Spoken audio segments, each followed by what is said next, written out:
Welcome back again. मैं हूं आशीष और आप देख रहे हैं द लीगल इंसेन। आज के इस पर्टिकुलर वीडियो में हम स्पेसिफिकली समझेंगे कि क्या हस्बैंड के पास भी कोई ऐसा अधिकार है या स्पेसिफिकली कोई ऐसा लॉ है जो हस्बैंड को ये अधिकार देता है कि वो अपनी वाइफ से मेंटेनेंस को क्लेम कर सके।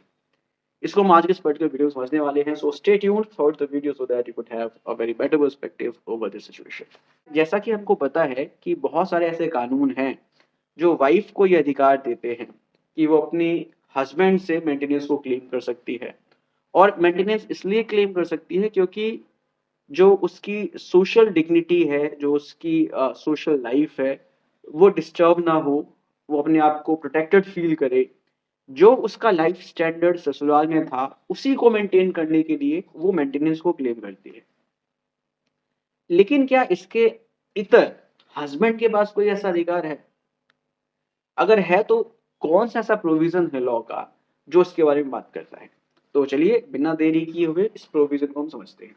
हिंदू मैरिज एक्ट के सेक्शन 24 और सेक्शन 25 की बात करें तो ये दोनों ही प्रोविजन ऐसे हैं जो जेंडर न्यूट्रल है। They specifically talks about the maintenance for wife as well as husbands. Section 24 interim maintenance की बात करता है, पेंडेंट लेटर मेंटेनेंस की बात करता है।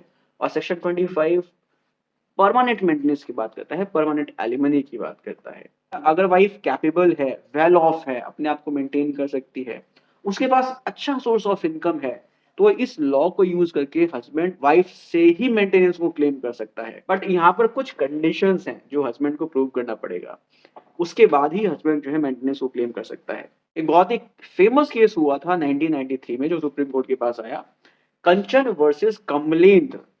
इस पर्टिकुलर केस में सुप्रीम कोर्ट ने ये बोला था कि भाई अगर हस्बैंड फिजिकली और मेंटली अनफिट है, डिस्टर्ब है, वो कैपेबल नहीं है अपने आप को मेंटेन करने में, उसके पास सोर्स ऑफ इनकम नहीं है, वो काम नहीं कर सकता है इस वजह से, तो फिर यहाँ पर अगर वाइफ कैपेबल है अपने आप को मेंटेन करने में, she can work and she is well of, तो यहाँ पर वाइफ की रिस्पॉन्सिबिलिटी बनती है कि वो हस्बैंड को मेंटेनेंस दे गई।